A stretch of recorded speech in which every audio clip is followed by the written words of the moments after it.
وَلَوْ أَنَّنَا نَزَّلْنَا إِلَيْهِمُ الْمَلَائِكَةَ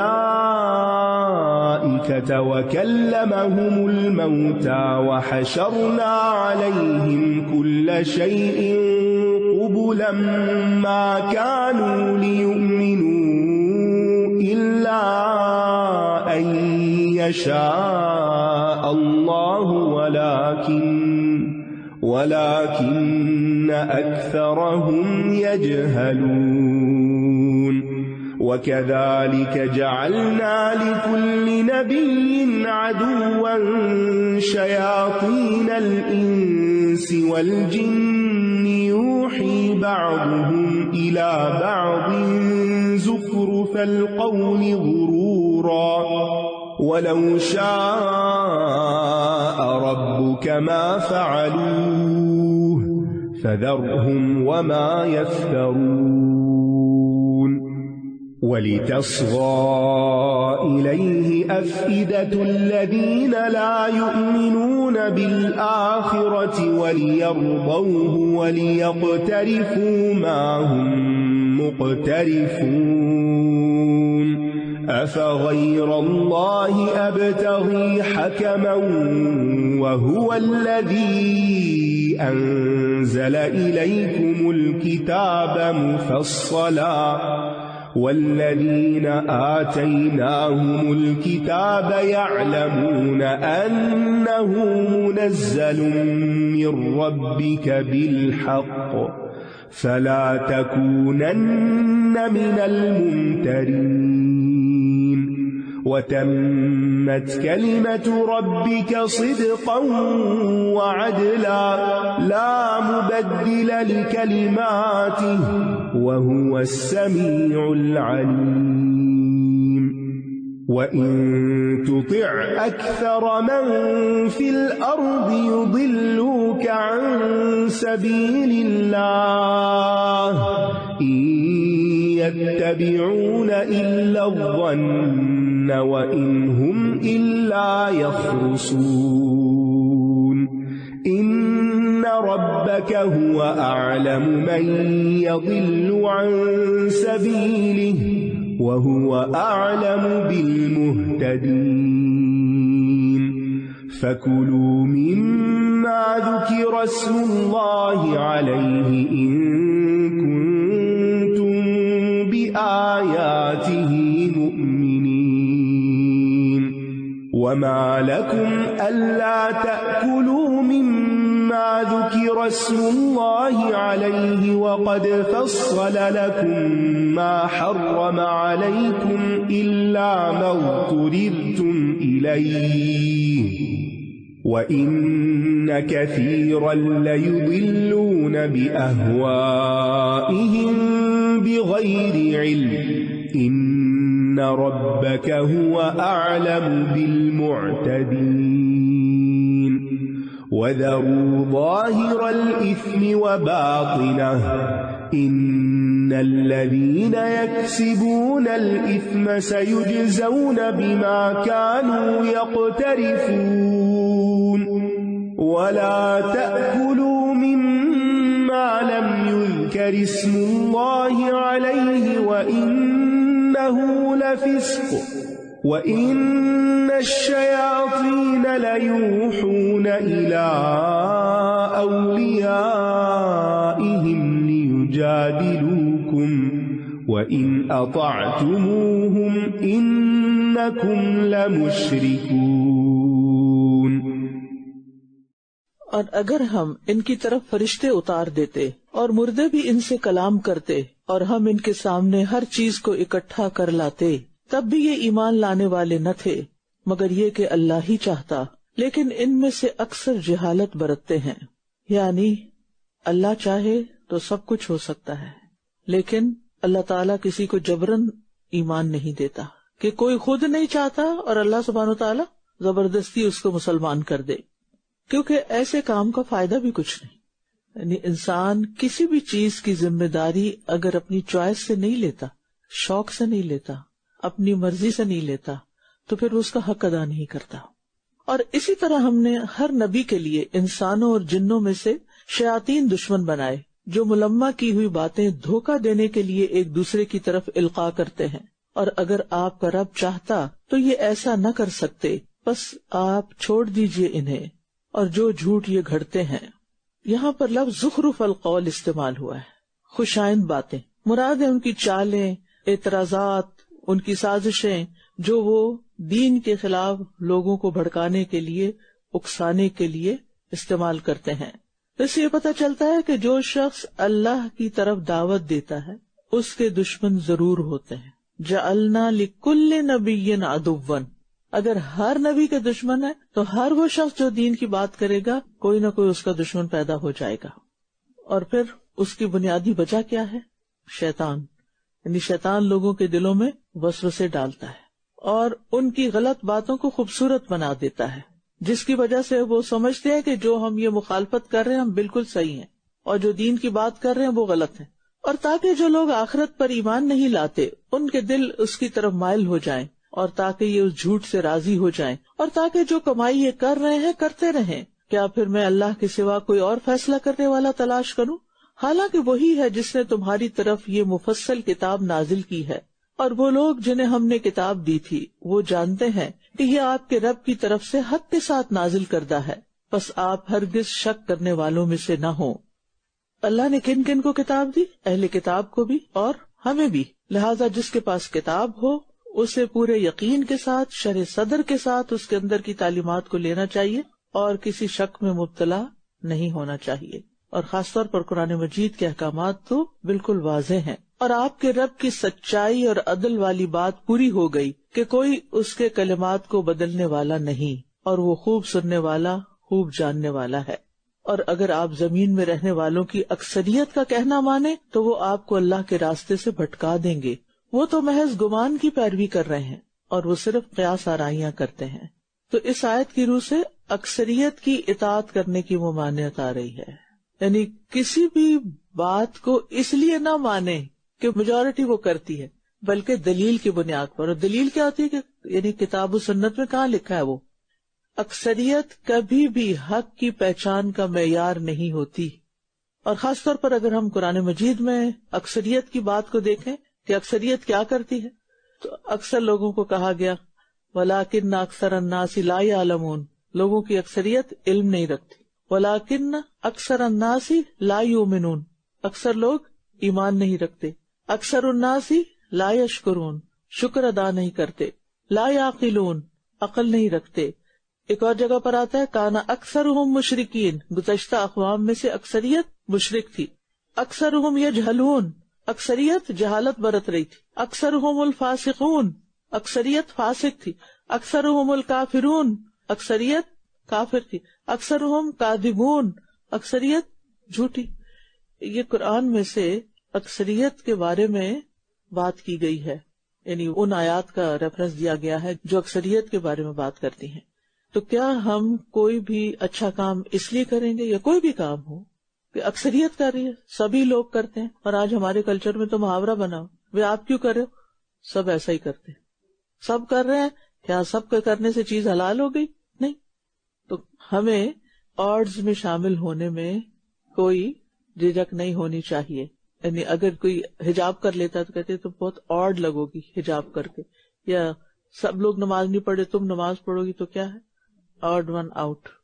تو جب اللہ آپ کے ساتھ ہو تو اللہ کا ساتھ سب پہ بھاری ہے، کوئی فرق نہیں پڑتا، ساری دنیا بھی نہ کرے تب بھی آپ کریں۔ آپ یہ نہیں کہہ سکتے کہ میں جس ماحول میں یہاں تو کوئی کچھ کرتا نہیں تو میں بھی نہیں کر سکتی، نہیں، آپ کو وہ کرنا جو اللہ چاہتا ہے۔ اور آپ دیکھیے کہ افسوس کے ساتھ کہنا پڑتا ہے کہ لوگ جب اسلامی ملک میں ہوتے ہیں تو ان کا آؤٹ فٹ کچھ اور ہوتا ہے، اور کسی اور ملک میں جاتے ہیں تو ویسے ہی بن جاتے ہیں۔ کس کے لیے؟ لوگوں کو خوش کرنے کے لیے، اکثریت کے ساتھ شامل ہونے کے لیے۔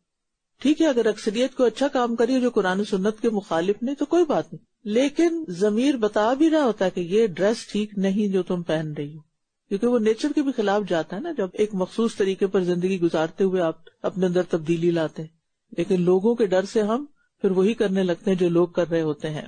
ایک دفعہ حضرت عمر بن خطاب جو تھے کسی شخص کے پاس سے بازار بھی گزرے تو دعا کر رہا تھا، اللہم اجعلنی من عبادک القلیل، بار بار کہہ رہا تھا اللہ مجھے اپنے قلیل بندوں میں شامل کر لے۔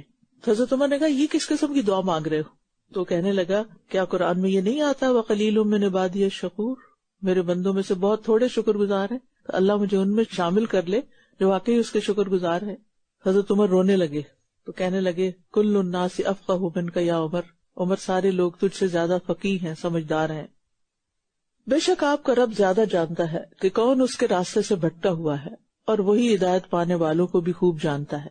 بس اس میں سے کھاؤ جس پر اللہ کا نام ذکر کیا گیا ہو، اگر تم اس کی آیات پر ایمان لانے والے ہو، اور تمہیں کیا ہے کہ تم اس میں سے نہیں کھاتے جس پر اللہ کا نام لیا گیا ہو، حالانکہ اس نے تمہارے لیے کھول کر بیان کر دیا جو اس نے تم پر حرام کیا ہے، سوائے اس کے جس کی طرف تم مجبور کر دیے جاؤ۔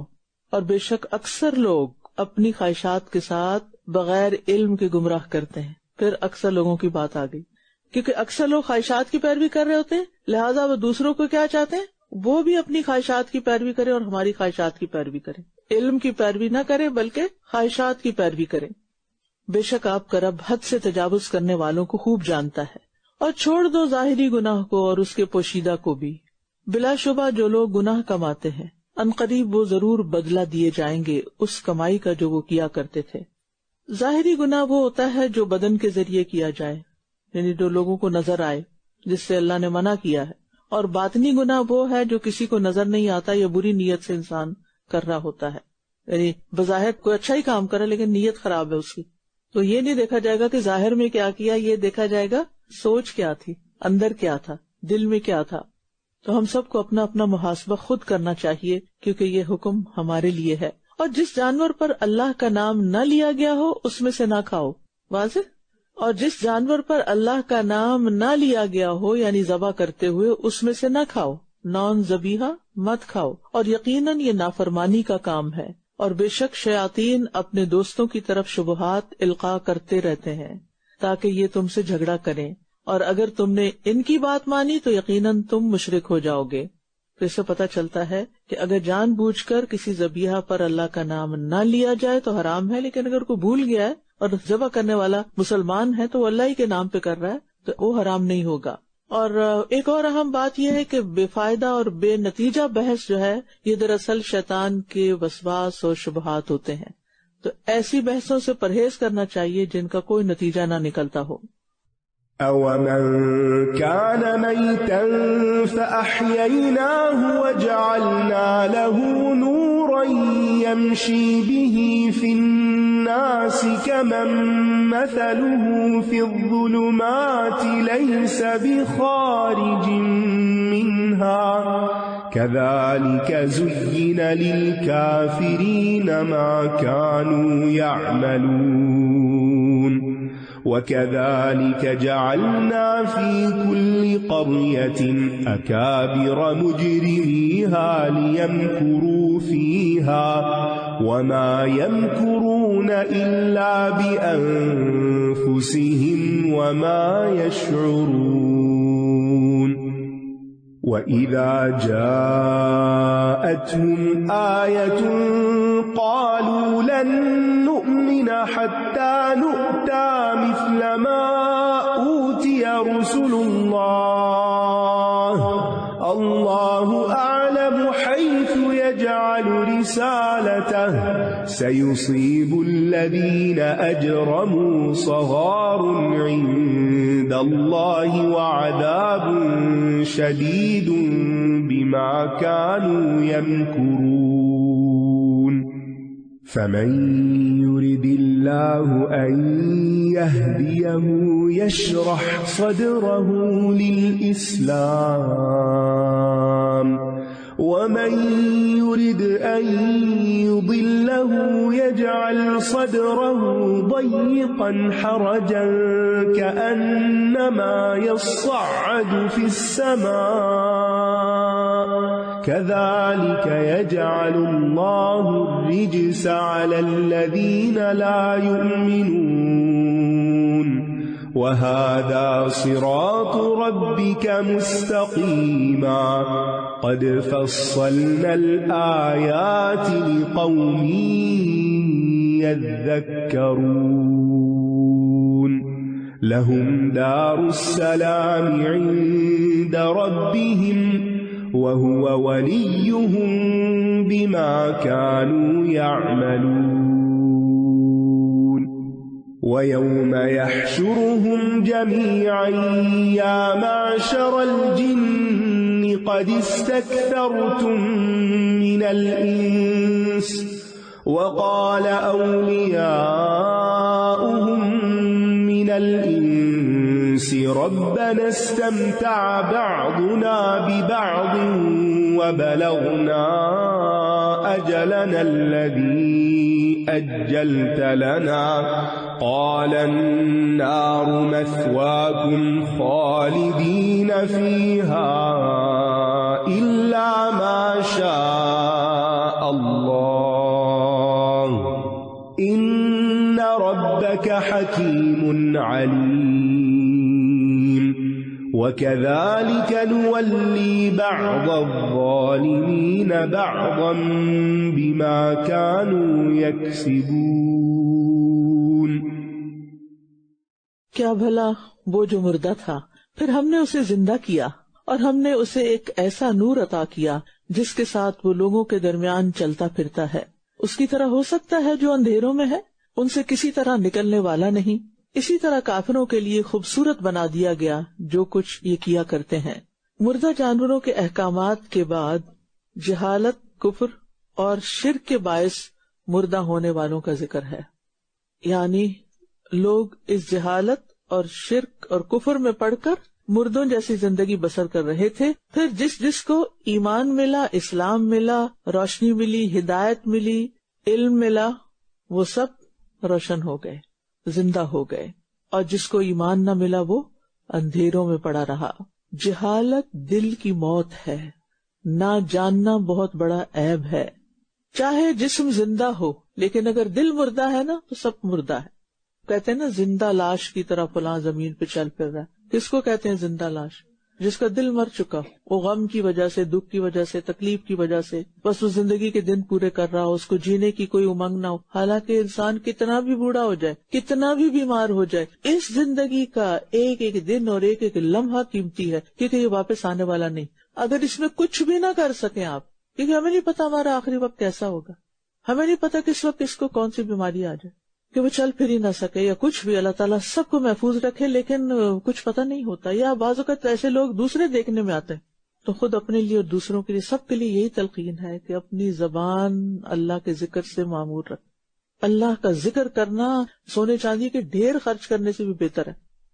اللہ تعالیٰ سے معافی مانگتے رہیں، ذکر کرتے رہیں، آخرت کی کامیابی مانگتے رہیں، پیچھے والوں کی خیر مانگتے رہیں. بس کثرت کر دیں ذکر کی. پھر یعنی اگر پورا جسم بھی پیرالائزڈ ہے نا کسی کا، صرف زبان چل سکتی، اور اگر زبان بھی نہیں چلتی، صرف دماغ کام کر رہا ہے، کان سن رہے ہیں اور دماغ کام کر رہا ہے.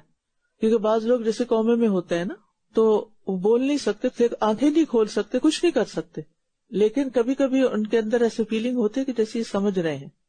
تو ان کو بھی تلقین کرتے رہنا چاہیے کہ ذکر کرتے رہیں، استغفار کرتے رہیں، لا الہ الا اللہ پڑھتے رہیں، الحمدللہ کہتے رہیں. ایک دفعہ الحمدللہ کہنا میزان بڑھ.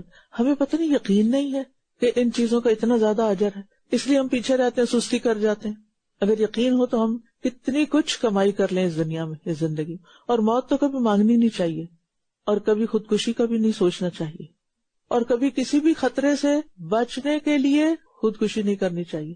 جیسے وہ کہتے ہیں کہ جب پاکستان بنا تھا تو کچھ خواتین نے اپنی عزت بچانے کے لیے کنووں میں چھلانگ لگا لی. ایسا نہیں کرنا چاہیے، کیونکہ اگر کسی کے ساتھ کوئی ظلم ہو جاتا، زیادتی ہو جاتی ہے، تو اللہ کو پتا ہے کہ یہ ظلم ہو رہا ہے اس کے ساتھ، اس کا وہ اجر دے گا. لیکن اللہ نے آپ کو یہ اجازت نہیں دی کہ آپ اس ظلم اور زیادتی سے بچنے کے لیے خود اپنے آپ کو ختم کر دیں. بعض اوقات ایسا ہوتا ہے نا کہ بیماری حد سے بڑھ جاتی ہے کچھ بھی، تو اس میں لوگ مرسی کلنگ کے لیے سائن کر دیتے ہیں کہ آپ بس ہمیں ختم کر دیں. ایسا بھی نہیں کرنا چاہیے. تو بہرحال ایمان اور قرآن دلوں کے لیے زندگی اور نور ہے، جو ہمارے راستوں کی، ہمارے دلوں کے غموں کے اندھیروں کی تاریکیوں کو روشن کرتا ہے. قرآن کا علم انسان کو حکمت سکھاتا ہے، ہر چیز کے بارے میں بتاتا ہے. اور اللہ کا ذکر جو ہے نا، یہ نور ہے. قبر میں بھی، یعنی دنیا میں دل میں بھی، پھر قبر میں بھی، قیامت کے دن بھی، پل صراط پر بھی اندھیرا نہیں ہوگا، نور ہوگا. اللہ کی یاد سے جس طرح دل اور قبریں اور پل صراط روشن ہوگا، کسی اور چیز سے نہیں ہو سکتا. اس لیے انسان کو ہمیشہ اس کی ہرس ہونی چاہیے. اور اس کے ساتھ ساتھ کذالک زین للکافرین ما کانوا یعملون، اپنے برے اعمال کو خوبصورت سمجھنا جو ہے یہ دراصل شیطانی وسوسہ ہوتا ہے، اس لیے کثرت سے شیطان کے وسوسوں سے پناہ مانگنی چاہیے. اور اسی طرح ہم نے ہر بستی میں اس کے بڑے بڑے مجرموں کو لگا دیا کہ یہ اس میں چالیں چلیں، اور دراصل یہ اپنے ہی ساتھ چالیں چلتے ہیں مگر اس کا شعور نہیں رکھتے. یعنی ہر سازش اپنے کرنے والے کی طرف پلٹتی ہے. جو اسلام دشمنی کرے گا وہ خود نقصان اٹھائے گا، اور جب ان کے پاس کوئی نشانی آتی ہے تو کہتے ہیں کہ ہم ہرگز ایمان نہ لائیں گے یہاں تک کہ ہم اسی کی مانند دیے جائیں جو اللہ کے رسولوں کو دیا گیا. سبحان اللہ، اپنے آپ کو پتہ نہیں کیا سمجھتے ہیں. کہتے ہیں کہ ہم ہرگز ایمان نہ لائیں گے یہاں تک کہ ہم اسی کی مانند دیے جائیں جو اللہ کے رسولوں کو دیا گیا. اللہ خوب جانتا ہے کہ کہاں وہ اپنی رسالت رکھے. جن لوگوں نے جرم کیے انہیں اللہ کے ہاں ذلت اور شدید عذاب ضرور پہنچے گا بوجہ اس کے جو چالیں یہ چلتے تھے. اللہ سبحانہ وتعالیٰ کے تمام فیصلے درست ہیں. کفار مکہ کو اعتراض تھا کہ نبوت ایک یتیم کو کیوں ملی، کسی بڑے سردار کو ملنی چاہیے تھی. تو اس کا جواب ہے کہ یہ اللہ کا فیصلہ ہے، بندے کو کوئی حق نہیں کہ کسی پر بھی اعتراض کرے. پھر جسے اللہ ہدایت دینے کا ارادہ کرتا ہے اس کا سینہ اسلام کے لیے کھول دیتا ہے، اس کا دل کھل جاتا ہے. اور جسے وہ گمراہ کرنا چاہتا ہے اس کا سینہ بہت تنگ گھٹا ہوا کر دیتا ہے، گویا کہ وہ آسمان میں چڑھ رہا ہو، کیونکہ اوپر جاتے آکسیجن کم ہو جاتی ہے، سانس مشکل سے آتا ہے. اسی طرح اللہ ان لوگوں پر نجاست ڈال دیتا ہے جو ایمان نہیں لاتے. تو رسالت کی طرح ہدایت اور گمراہی بھی اللہ کے ہاتھ میں ہے، اور سینہ کھولنے سے مراد اسلام کی سچائی پر پوری طرح مطمئن کر دینا، شکوک و شبہات اور تذبذب اور تردد اور کنفیوژن کا دور ہو جانا. ابن عباس کہتے ہیں کہ اس کا معنی ہے دل توحید اور ایمان کے لیے وسیع ہو جاتا ہے. تو یہ اللہ کا فیصلہ ہے جس کو بھی یہ توفیق دے. اور جو شخص ہدایت سے دور ہو اس کا سینہ مزید تنگ ہوتا جاتا ہے. یعنی جو ایمان کی طہارت حاصل نہیں کرتا وہ کفر کی گندگی میں ملوث ہو جاتا ہے، کیونکہ رجس کا لفظ بھی استعمال ہو رہا ہے نا یہاں. تو اللہ تعالیٰ کی عظیم نعمتوں میں سے ایک عظیم نعمت یہ ہے کہ اللہ بندے کی حق کی طرف رہنمائی کر دے، اس کو سیدھا راستہ دکھا دے. اور پھر بے فائدہ، بیکار، فضول، لغو چیزوں کا خوشنما نظر آنا، اٹریکٹیو نظر آنا، جن میں کوئی بھلائی نہیں، ان چیزوں کے پیچھے دوڑنا، یہ دراصل اللہ کی رحمت سے دور ہونا ہے، ہدایت کی توفیق نہ ہونا ہے. جس کے اندر ایمان ہو اس شخص کے اندر ایک ایسا میزان آ جاتا ہے کہ وہ صرف اس چیز کی طرف دوڑتا ہے جو فائدہ مند ہے، اور خاص طور پر آخرت کے لیے فائدہ مند ہے. وہ اس کے لیے وقت نکالتا ہے، وہ اس کے لیے مال لگاتا ہے، وہ اس کے لیے اپنی ترجیحات قائم رکھتا ہے. اور یہ آپ کے رب کا سیدھا راستہ ہے. یقیناً ہم نے ان لوگوں کے لیے کھول کھول کر آیات بیان کر دی ہیں جو نصیحت قبول کرتے ہیں. یعنی جو دین کو جتنا مرضی بگاڑنے کی کوشش کرے، دین ہمیشہ واضح اور سیدھا ہی رہے گا. جو بھی اس پر چلے گا سیدھا جنت تک پہنچے گا. ان کے لیے ان کے رب کے ہاں سلامتی کا گھر ہے، اور وہی ان کا مددگار ہے ان اعمال کی وجہ سے جو وہ کیا کرتے تھے. جنت کو دارالسلام کہا گیا ہے کیونکہ وہ ہر طرح کے نقصان سے محفوظ ہے، سلامت ہے، محفوظ، ہر خرابی سے پاک ہے. اللہ کی کامل نعمت ہے جس میں کوئی ڈیفیکٹ ہے ہی نہیں، اور جنت میں سلامتی ہی سلامتی ہے. اللہ تعالیٰ کی طرف سے بھی سلام آئے گا، فرشتے بھی سلامتی کی دعا کریں گے، آپس میں بھی لوگ ایک دوسرے کو سلام کریں گے. وہاں کسی طرح کا کوئی غم، دکھ، بیماری، تکلیف، پریشانی، جدائی، تکلیف دہ کوئی بھی چیز پیش نہ آئے گی. یہ ہے دارالسلام. اور جس دن وہ ان سب کو اکٹھا کرے گا فرمائے گا، اے جنوں کے گروہ، یقیناً تم نے انسانوں کی کثیر تعداد کو اپنا بنا لیا، اور انسانوں میں سے ان کے مددگار کہیں گے کہ اے ہمارے رب، ہم میں سے بعض نے بعض کا خوب فائدہ اٹھایا، اور ہم اپنی اس مدت کو پہنچ گئے جو تو نے ہمارے لیے مقرر کی تھی. وہ فرمائے گا، آگ ہی تمہارا ٹھکانہ ہے جس میں تم ہمیشہ رہنے والے ہو، مگر جو اللہ چاہے. بے شک آپ کا رب بہت حکمت والا، خوب علم والا ہے. یہاں جنوں سے مراد شیطان جن ہے، اور جنوں کا انسانوں کو اپنا بنانے کا مطلب ہے انہیں گمراہ کر کے اپنے رستے پہ لگا لینا. اور جنوں نے انسانوں سے کس طرح فائدہ اٹھایا کہ انہوں نے ان کو گمراہی کی دعوت دی تو انسانوں نے قبول کر لیا، اور پھر تکلیف کے وقت ان جنوں کو پکارنا شروع کر دیا، اور یہ شیطان کی کامیابی تھی. اور انسانوں نے کس طرح جنوں سے فائدہ اٹھایا، جیسے وہ کاہن لوگ اٹھاتے ہیں نا فائدہ، کہ آسمان سے فرشتوں سے سنی ہوئی خبر کو جنات جو ہیں وہ جھوٹ ملا کر بتاتے ہیں، اور پھر یہ اس خبر کی بنیاد پر غیب دانی کا بازار چمکاتے ہیں اور جادو ٹونے وغیرہ میں اس سے مدد لیتے ہیں اور لوگوں سے پیسے بٹورتے ہیں۔ تو ہمیں جنات کے شر سے اللہ کی پناہ مانگتے رہنا چاہیے، اور اسی طرح ہم ظالموں کو ایک دوسرے کا مددگار بنا دیتے ہیں اس کمائی کی بدولت جو یہ کیا کرتے تھے۔ یعنی ہر ظالم فاسق اپنے اعمال کی وجہ سے ایک دوسرے کے دوست بن جاتے ہیں، اور ہوتا بھی یہی ہے نا کہ انسان جیسا خود ہوتا ہے ویسے ہی اس کو دوست مل جاتا ہے، اور وہ بناتا بھی ویسے شخص کو دوست ہے جو اس کا ہم خیال ہو۔